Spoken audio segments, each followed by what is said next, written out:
ముందుగా వెలుగు పేపర్తో స్టార్ట్ చేద్దాం. వెలుగులో మోటార్లకు మీటర్లు పెడితే వచ్చే ఎన్నికల్లో పోటీ చెయ్యం, మేం పెట్టకపోతే బీఆర్ఎస్ తప్పుకుంటదా, ముఖ్యమంత్రి రేవంత్ రెడ్డి సవాల్. ఉచిత విద్యుత్ ఎత్తేస్తామన్నది పచ్చి అబద్ధం. స్మార్ట్ మీటర్లకు పునాది వేసిందే బీఆర్ఎస్. 2017లోనే త్రైపాక్షిక ఒప్పందం జరిగింది. అకౌంటబిలిటీ కోసమే తొలిసారిగా రైతు డిస్కమ్. సబ్సిడీలను ప్రతి నెల 1వ తేదీనే రిలీజ్ చేస్తాం. కేంద్రం వడ్లు తీసుకోకపోతే బీఆర్ఎస్ బీజేపీ నేతల ఇండ్ల ముందే కుమ్మరిస్తాం. రైతు ముసుగులో రాజకీయం చేస్తున్నారు, వారి డిఎన్ఏలోనే మోసం అబద్ధాలు. కేసీఆర్ మీద ఒట్టు వేసి బీఆర్ఎస్లోనే ఉంటానని హరీష్ రావు చెప్పగలరా? గ్లోబరీనా కేటీఆర్ బినామీ సంస్థే. తుమ్మిడిహెట్టిపై మహారాష్ట్ర ముఖ్యమంత్రి అపాయింట్మెంట్ ఇవ్వలే. ఎన్టీఆర్ విగ్రహంపై మాట్లాడుతున్నోళ్ళు కేటీఆర్ పేరు మారుస్తారా? మహేష్ కుమార్ గౌడ్ పీసీసీ చీఫ్గా, తాను ముఖ్యమంత్రిగా 2029 ఎన్నికలకు వెళ్తామని వెల్లడి. నిన్న మాట్లాడిండట ఎవరు? ముఖ్యమంత్రి. మోటార్లకు మీటర్లు పెట్టబోతుంది కాంగ్రెస్ గవర్నమెంట్, ఉచిత విద్యుత్తును ఎత్తేయబోతున్నది అని బీఆర్ఎస్ ఆరోపణ చేస్తున్నది. అందులో భాగంగానే ఇప్పుడున్న 2 డిస్కమ్లు టీజీఎస్పీడీసీఎల్, టీజీఎన్పీడీసీఎల్ కాకుండా 3వ డిస్కమ్ని తెర మీదకి తీసుకొస్తున్నారు. ఈ 3వ డిస్కంలో ఈ రైతులకు సంబంధించిన ఫ్రీ కరెంట్ కానీ, ఎత్తిపోతలకు సంబంధించిన కరెంట్ కానీ, మిషన్ భగీరథ కరెంట్ కానీ, హైదరాబాద్ వాటర్కి సంబంధించిన కరెంట్ కానీ, ఇవన్నీ కూడా దాని పరిధిలోకి వస్తాయి. ఈ ఉచితాలకు సంబంధించిన పవర్ ఏదైతే ఉందో అవన్నీ రైతు డిస్కంలోకి వస్తాయి. ఈ మనం మీటర్ల ద్వారా కరెంటు వాడుకునే ఇళ్ళది కానీ, పరిశ్రమలది కానీ, ఈ మీటర్ల ద్వారా కరెంటు వినియోగం మొత్తం ఇంతకుముందు ఉన్న 2 డిస్కంల పరిధిలోకి వస్తాయి. సో దీనివల్ల దాన్ని ప్రైవేటీకరణ చేసేసి ఆ రెండింటిని, రైతు డిస్కంని ప్రభుత్వం, అంటే ఆ సబ్సిడీలన్నీ ప్రభుత్వం భరించి చివరికి మోటార్లకు మీటర్లు పెట్టే కుట్ర జరుగుతున్నది అన్నది బీఆర్ఎస్ చేస్తున్న ఆరోపణ. దాని మీద నిన్న ముఖ్యమంత్రి మాట్లాడుతున్నాడు. అయితే ఇక్కడ జరిగింది ఏంటి అంటే, ఈయన చెప్తున్న దాంట్లో ఒక వాస్తవం ఏంటి? స్మార్ట్ మీటర్లకు పునాది వేసిందే బీఆర్ఎస్. 2017లోనే త్రైపాక్షిక ఒప్పందం. అయితే ప్రతి మోటార్కి మీటర్ పెట్టాలి అనే ఒక కండిషన్ ఏదైతే కేంద్రం ముందుకు తీసుకొచ్చిందో దాని నుంచి పెద్ద ఎత్తున నిరసన వ్యక్తమైంది. అండ్ దట్టు అది ఇంపాసిబుల్, అది సాధ్యమయ్యే పని కాదు అది. ఎందుకంటే ఒకరి పొలం ఒక దగ్గర ఉండి ఇంకొకరి పొలం ఇంకొక దగ్గర మొత్తం ఊరంతా తిరగాలి బిల్ కలెక్టర్స్. రేపొద్దున మీటర్ పాడైతే ఇప్పుడు మోటార్లే బావుల దగ్గర ఎత్తుకపోతారు, ఆ మీటర్లు కూడా ఎత్తుకపోయే పరిస్థితి వస్తే ఆ మీటర్లు తగలబెడితే పరిస్థితి ఏంది? ఎన్ని మీటర్లను మారుస్తారు? ఖర్చు కూడా తడిసి మోపడవుతుంది. బిల్ కలెక్టర్స్ బిల్ కలెక్ట్ చేయడం కూడా చాలా కష్టం అవుతుంది, బిల్ రీడింగ్ చేయడం కూడా కష్టం అవుతుంది. ఇది చాలా డిబేట్స్ జరిగినాయి. సో ప్రతి మోటార్కి మీటర్ పెట్టడం అసాధ్యమని చెప్పిన తర్వాతనే కేంద్రం కూడా వెనక్కి తగ్గి డిటిఆర్ అని తెర మీదకి తీసుకొచ్చింది. డిస్ట్రిబ్యూషన్ ట్రాన్స్ఫార్మర్ అంటే ఎక్కడైతే ఆ వ్యవసాయ పంపు సెట్లకు సంబంధించిన పంపు సెట్లు ఉంటాయో ఆ కరెంట్ ఏ ట్రాన్స్ఫార్మర్ నుంచి అయితే వస్తుందో ఆ ట్రాన్స్ఫార్మర్ దగ్గర మీటర్ పెట్టాలన్నది ఇప్పుడు జరుగుతున్నది. ఈ ప్రభుత్వం కూడా ఒప్పుకున్నది. అయితే ఇది ఎప్పుడు కుదిరింది? ముఖ్యమంత్రి అన్నట్టు 2017 తర్వాతనే కేసీఆర్ గవర్నమెంట్ ఉన్నప్పుడే వీళ్ళు సంతకం పెట్టొచ్చారు. ఆల్రెడీ సంతకం పెట్టొచ్చారు. ఈఆర్సీకి అండ్ ఎలక్ట్రిసిటీ రెగ్యులేటరీ కమిషన్కి అండ్ డిస్కమ్లకి మధ్య ఉత్తర ప్రత్యుత్తరాలు జరిగినాయి. మీరు ఎప్పుడు పెడతారు అంటే మేము లోన్కి వెళ్ళాలి, ఆ లోన్కి వెళ్ళిన తర్వాత పెడతామని. సో ఈ డిబేట్స్ జరిగినాయి 2017 తర్వాతనే. ముఖ్యమంత్రి చెప్పిన దాంట్లో ఒకటి వాస్తవం ఏంటంటే, బీఆర్ఎస్ హయాంలోనే ఈ డిటిఆర్లు అంటే ట్రాన్స్ఫార్మర్లకి, రైతు పంపు సెట్లకు సంబంధించిన ట్రాన్స్ఫార్మర్లకు మీటర్లు పెట్టాలనే ఒప్పందం ఆనాడే జరిగింది. లాస్ట్ టైం అసెంబ్లీలో కూడా ముఖ్యమంత్రి చెప్పిండు ఏమని? మాకు ఇష్టం లేదు కానీ ఆ డిటిఆర్ పెట్టడం కూడా మాకు ఇష్టం లేదు, కానీ పోయిన గవర్నమెంటే దీని మీద ఒప్పందం కుదుర్చుకున్నది, కానీ మాకు కూడా తప్పదేమో అన్నాడు. తప్పదేమో అని సంతకం ఈయన కూడా ఒప్పుకున్నాడు. ఒకవేళ పోయిన గవర్నమెంట్ ఒప్పుకోకపోయినా ఈయన కూడా ఒప్పుకుంటాడే. దాంట్లో ఏం ఇది మాట్లాడుకోవడానికి కూడా ఏం లేదు అక్కడ. వీళ్ళు కూడా డిసైడెడే. అసలు ఎందుకు వచ్చింది తెర మీదకి అన్నది నేను చాలా డీటెయిల్గా నిన్న ఎక్స్ప్లెయిన్ చేసిన. ఈ కరెంటు దొంగతనం పెద్ద ఎత్తున జరుగుతున్నది. ఫర్ ఎగ్జాంపుల్ 100 యూనిట్లు ప్రామాణికంగా తీసుకుంటే 60 యూనిట్లు మనం మీటర్ల ద్వారా కరెంటు వాడుకుంటున్నాం, అంటే ఇళ్లకు కానీ పరిశ్రమలకు కానీ. ఇంకొక 25 యూనిట్స్ వ్యవసాయానికి ఇంకా మిగతా వాటికి వాడుతున్నాం, వ్యవసాయానికి వాడుతున్నాం. ఇంకొక 15% థెఫ్ట్ అవుతున్నది, అంటే దొంగతనానికి గురవుతున్నది రకరకాలుగా. అయితే ఈ డిస్కమ్లు ఏవైతే ఉన్నాయో టీజీఎస్పీడీసీఎల్ కానీ టీజీఎన్పీడీసీఎల్ కానీ ఎవ్రీ ఇయర్ వాళ్ళ రేటింగ్ మెరుగుపరచుకోవడానికి ఈ థెఫ్టింగ్ని తక్కువ చేసి చూపిస్తున్నాయి. అంటే ఈ దొంగతనాన్ని, కరెంటు దొంగతనాన్ని తక్కువ చేసి చూపిస్తున్నాయి. తక్కువ చేసి ఆ దొంగతనాన్ని రైతుల ఖాతాలో ఇస్తున్నాయి. సో దాంతో వీళ్ళు ఏం చేశారంటే ఇక్కడ ఈ ట్రాన్స్ఫార్మర్ల దగ్గర మీటర్లు పెడితే ఎక్కడ చోరీ అవుతున్నది, ఎక్కడ ఇది అవుతున్నది దాన్ని గుర్తించవచ్చు, దాన్ని తగ్గించవచ్చు, దొంగతనాన్ని తగ్గించవచ్చు. సో అందులో భాగంగా అది చేయడం వల్ల దాదాపు ఒక 5 నుంచి 10,000 కోట్ల వరకు డబ్బులు మిగులుతాయి అనేటువంటి ఒక అంచనాకు వచ్చింది కేంద్రం కూడా. ఇప్పుడు గవర్నమెంట్ ఏం చేసిందంటే ఆ 2 డిస్కంలు కాకుండా 3వ డిస్కంని ఏర్పాటు చేసింది. అంటే ఉచితాలకు ఒక డిస్కము, ఈ మనం ఇండ్లలో పరిశ్రమలకు వాడేటువంటి కరెంట్ ఇంకొక డిస్కం. ఈ రైతు డిస్కం వల్ల మరి ఇప్పుడు ఈ రైతు డిస్కంకి ఈఆర్సీ అనుమతి ఇవ్వాలి, లైసెన్స్ ఇవ్వాలి. మరి ఈఆర్సీ లైసెన్స్ ఇస్తుందా అంటే ఈఆర్సీ లైసెన్స్ ఇవ్వడానికి అవకాశాలు ఎక్కువగా కనబడుతున్నాయి. ఎందుకంటే ఈఆర్సీ మిగతా సమస్యలు ఏమి వాళ్ళు చూడరు, చట్టబద్ధంగా ఇది సరైందా కాదా అన్నది మాత్రమే చెక్ చేస్తారు, లీగల్గా కరెక్ట్ ఉంటే ఇచ్చేస్తారు. సో దీనిలో రకరకాల సమస్యలు ఉన్నాయి. ఒకవేళ ఏర్పాటు చేస్తే ఉద్యోగులకు సంబంధించిన సమస్య, ఉద్యోగుల విభజనకు సంబంధించిన సమస్య, ప్రమోషన్లకు సంబంధించిన సమస్య, రిజర్వేషన్లకు సంబంధించిన సమస్య చాలా ఉన్నాయి. ఇప్పుడు మళ్ళీ ఒక 20,000 ఎంప్లాయీస్ కావాలి. మరి అందులో ఉన్న వాళ్ళని అకామిడేట్ చేస్తారా? మరి అక్కడి నుంచి అకామిడేట్ చేస్తే అక్కడ తక్కువ అవుతారు కదా. ఇప్పుడు ప్రతి విలేజ్కి 2 ఎలక్ట్రిసిటీ ఎంప్లాయీస్ కావాల్సి వస్తుంది. రైతు డిస్కంకి ఒకరు కావాల్సి వస్తుంది. ఈ ఇంకొక డిస్కమ్ ఇప్పుడు మన ఇళ్లలో కరెంట్కి ఇంకొకరు కావాల్సి వస్తుంది. ఇట్లా రకరకాల సమస్యలు ఉన్నాయి. సో అందరూ ఈయనైనా ఆయనైనా ఆడ కేంద్రం దగ్గర మోకరిల్లుతున్న నాయకులు తప్ప ఇందులో పెద్దగా మనం మాట్లాడుకోవాల్సింది ఏం లేదు.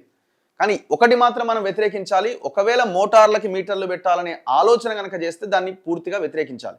అది అసాధ్యం, అది ఇంపాసిబుల్. అది ఉచిత విద్యుత్ ఎత్తేస్తారా అంటే ఎత్తేసే దమ్ము ధైర్యం ఎవరికన్నా ఉందా? ఆనాడు చంద్రబాబు నాయుడు గిట్లనే ఏదో ప్రయత్నం చేయాలనుకుంటే రాజశేఖర రెడ్డి వచ్చిండు, ఉచిత కరెంట్ అన్నాడు, ఎలక్షన్లలో గెలిచిండు, చంద్రబాబు నాయుడు ఖతం అయిపోయిండు. ఎవరు ఆ ప్రయత్నం చేసినా రైతులు కన్నెర్ర చేస్తే ప్రభుత్వాలే కుప్పగూలిపోతాయి. సో అంత ఈజీ కాదు. అది ఆ ఉచిత కరెంట్ ఎత్తేయడం అనేది అసాధ్యం. అందుకే కదా ఆయన అట్లా చెప్తున్నాడు. అందుకే ఊరేసుకుంటాం మేము అంటుండు. ఇది మన మోటార్లకు మీటర్లు పెడితే ఊరేసుకుంటాం అంటున్నాడు. ఆల్రెడీ డిసైడ్ అయిపోయింది, అది మోటార్లకు మీటర్లు దాని నుంచి వెనక్కి వెళ్ళిపోయింది ఎప్పుడు కేంద్రం. మా పాయింట్ ఒకటే, నిజంగానే ఈ అపోజిషన్ పార్టీలు ఆరోపిస్తున్నప్పుడు 2 డిస్కంలని ప్రైవేట్ పరం చేసే కుట్ర ఏమన్నా ఉన్నదా అని అడుగుతున్నారు. దానికి ఆన్సర్ చేయండి. ఇప్పుడు రైతు డిస్కంని సపరేట్గా ఎందుకు తెస్తున్నారు, దానికి ఆన్సర్ చేయండి.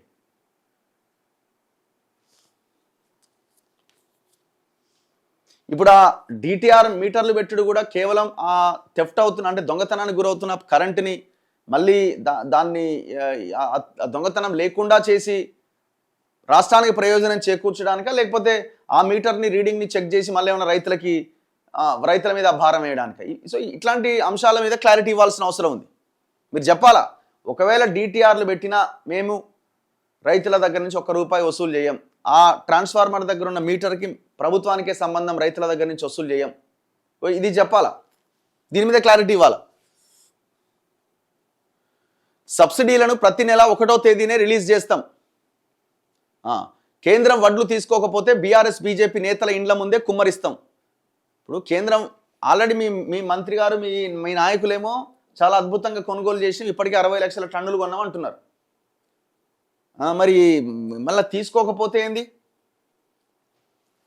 ఎందుకు తీసుకోవాలి. అందుకే మీరు ఒకవేళ తీసుకోకపోతే మీరు ఆడబోసు ఇడబోసుడు కుదిరే పని కాదు. ఇవన్నీ ఉత్తమాటలు. కానీ పోయి జంతర్ మంతర్ దగ్గర ధర్నా చేయండి. చేస్తారా? రైతు ముసుగులో రాజకీయం చేస్తున్నారు, వారి డిఎన్ఏలోనే మోసం, అబద్ధాలు. కేసీఆర్ మీద ఒట్టు వేసి బీఆర్ఎస్లోనే ఉంటాను అని హరీష్ రావు చెప్పగలరా?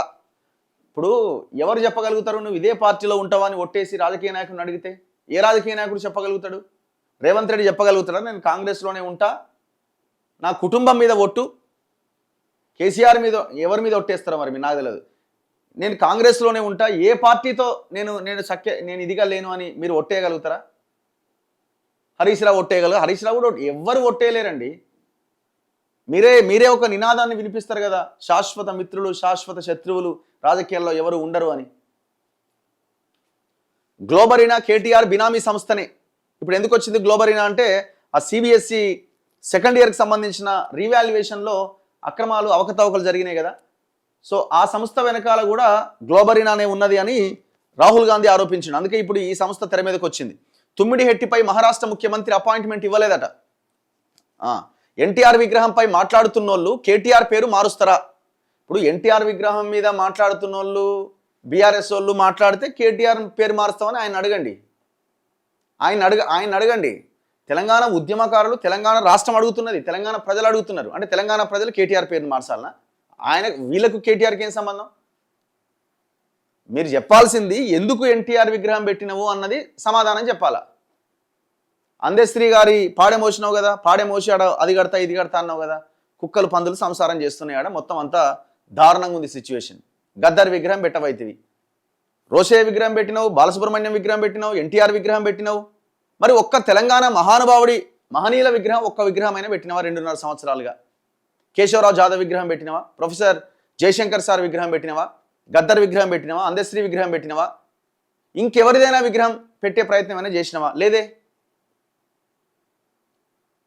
చంద్రబాబు నాయుడు తెలుగుదేశం పార్టీ మహానాడు నిర్వహిస్తే నువ్వు ఇక్కడ కాంగ్రెస్ ఆధ్వర్యంలో కాంగ్రెస్ మహానాడు నిర్వహించినావు. అన్ని పసుపు జెండాలు తప్ప కాంగ్రెస్ జెండా ఉందా ఒక్కటన్నా అక్కడ? మీరు మొన్న ఎన్టీఆర్ విగ్రహావిష్కరణలు పసుపు జెండాలు జై తెలుగుదేశం అంటుంటే నువ్వు ఆడ కూర్చొని అవుతున్నావు. కేటీఆర్ పేరును మారుస్తారని కేటీఆర్ని అడగండి. ఇది కేటీఆర్కి రేవంత్ రెడ్డికి మధ్య ఉన్న గొడవ లొల్లి కాదు, తెలంగాణ ప్రజల ఆత్మగౌరవానికి సంబంధించిన గొడవ ఇది. దాని గురించి మాట్లాడు. తెలంగాణ ప్రజలని కన్విన్స్ చేయి. ఎన్టీఆర్ విగ్రహం పెట్టడం వల్ల ఎందుకు పెట్టినా అని తెలంగాణ ప్రజల్ని కన్విన్స్ చేయి. ఏ రకంగా కన్విన్స్ చేస్తే వచ్చాయి. మళ్ళీ దీంట్లో కేటీఆర్ ఇంకో వీడు ఎందుకు వస్తున్నాడు? వాళ్ళేం తక్కువ కాదు, వాళ్ళు సైలెంట్గా ఉన్నారు కదా. ఇంతవరకు ఒకరైనా మాట్లాడిరా? మాది తెలంగాణ పార్టీ అని చెప్పుకునే వాళ్ళు, తెలంగాణ అస్తిత్వం, తెలంగాణ ఆత్మగౌరవం గురించి మాట్లాడే వాళ్ళు ఒక్క నాయకుడైన బీఆర్ఎస్ వాళ్ళు మాట్లాడిరా? రెస్పాండ్ అయ్యిరా? పార్టీ రెస్పాండ్ అయిందా?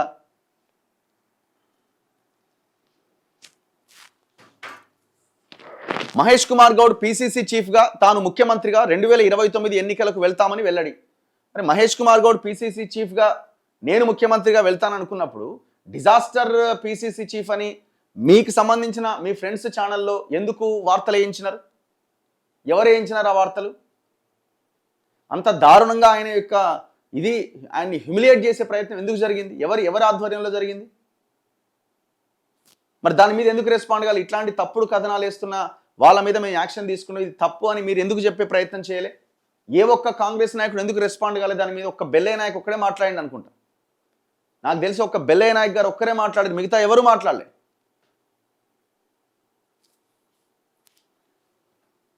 ఒకవేళ మా ప్రభుత్వం వ్యవసాయ మోటార్లకు స్మార్ట్ మీటర్లు పెడితే 24 గంటల ఉచిత విద్యుత్ రద్దు చేస్తే వచ్చే ఎన్నికల్లో పోటీ చెయ్యం, ప్రజలను ఓట్లు అడగం. ఒకవేళ మేము మీటర్లు పెట్టకపోతే ఇప్పుడు అబద్ధాలు ఆడుతున్న బీఆర్ఎస్ వచ్చే ఎన్నికల్లో పోటీ చేయకుండా తప్పుకుంటుందా? ముక్కు నేలకు రాసి తెలంగాణ సమాజానికి క్షమాపణ చెబుతుందా అని ముఖ్యమంత్రి రేవంత్ రెడ్డి సవాల్ విసిరారు. రాష్ట్రంలో ఉచిత విద్యుత్తును రద్దు చేసి మోటార్లకు మీటర్లు పెడుతున్నారంటూ బీఆర్ఎస్ చేస్తున్న ఆరోపణలు తిప్పికొట్టారు. శనివారం హైదరాబాద్లో ఎంసీహెచ్ఆర్డీలోని బోధి పెవిలియన్లో ముఖ్యమంత్రి రేవంత్ రెడ్డి మీడియాతో చిట్చాట్ చేశారు. అసలు తెలంగాణలో స్మార్ట్ మీటర్ల ఏర్పాటుకు పునాది వేసి డిస్కంలను 69,741 కోట్ల నష్టాల్లోకి నెట్టింది బీఆర్ఎస్ ప్రభుత్వమే అని విమర్శించారు.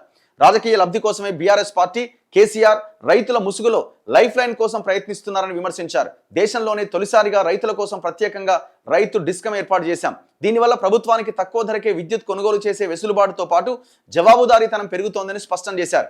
ఇప్పుడు ఈ 2 డిస్కంలు పూర్తి నష్టాల్లో ఉన్నాయి. కారణం ఎవరు? పోయిన గవర్నమెంట్. చెప్తున్నావు కదా 69,741 కోట్ల అప్పుల్లోకి నెట్టిరని. సింగరేణికి అప్పుపడి ఉన్నారు, ఛత్తీస్గఢ్ కొనుగోలు ఒప్పందం అట్లనే ఉన్నారు. ఇంకా చాలా వాటిల్లో Bhadradri power plant, Yadadri power plant, ఈ విద్యుత్ కొనుగోలు ఒప్పందాల విషయంలో మీరు ఎంక్వైరీ చేసినారు. రిపోర్ట్ ఏమైంది? ఇప్పుడు మళ్ళీ సిబిఐ అంటున్నారు. మరి ఇదంతా చేసి ఇన్ని సవాళ్ళు చేస్తున్న మీరు అపోజిషన్ పార్టీని, బీఆర్ఎస్ని 69,741 కోట్ల రూపాయలకు సంబంధించిన అప్పు ఎందుకైంది? ఎవడు ఆ నష్టాల్లోకి నెట్టిండు? వాళ్ళ మీద యాక్షన్ ఏది? అందులో తిన్న పైసలు ఎక్కడ పోయినాయి? దాని మీద మీ చర్యలేవి? ఏమనంటే సిబిఐకి ఇచ్చిన, వాళ్ళు తేల్చాలి. బీజేపీ కిషన్ రెడ్డి చెప్పు, ఆయన చెప్పు, ఈయన చెప్పని వాళ్ళ మీదకి దోషేస్తున్నావు. ఎలక్షన్లకి ముందు కూడా ఇదే చెప్పేది ఉండే, నేను అధికారంలోకి వస్తే, నేను ముఖ్యమంత్రి అయితే సిబిఐ ఎంక్వైరీ చేస్తా అని అనేది ఉంటుంది. నేను లోపలేస్తా, డబుల్ బెడ్రూమ్ ఇల్లు కట్టిస్తా, చర్లపల్లి జైల్లా గొర్ర గుంజుకపోతా, ఇవన్నీ మరి మాటలు ఎందుకు చెప్పినావు? ప్రజలు ఆయన గొర్ర గుంజుకపోమనట్లేదు, జైల్లో ఏమనట్లేదు, ఇంకేమేమనట్లేదు. ప్రభుత్వ ఖాతాలో ఆ డబ్బులని తీసుకొచ్చి యాడ్ చేయమని అడుగుతున్నారు, కలపమని అడుగుతున్నారు, తిన్నది కక్కించమని అడుగుతున్నారు. ఇదంతా ప్రెస్ మీట్ పెట్టే బదులు గదొక్క పని చేయొచ్చు కదా. అప్పుడు శభాష్ రేవంత్ రెడ్డి అంటారు కదా.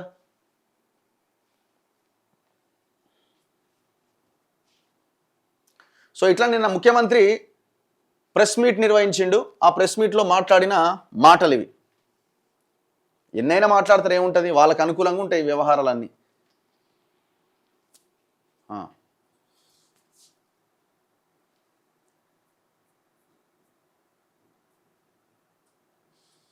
ఏందో ఈ పవన్ కళ్యాణ్ బ్యాచ్ అంతా ఎంటర్ అయింది ఇలా.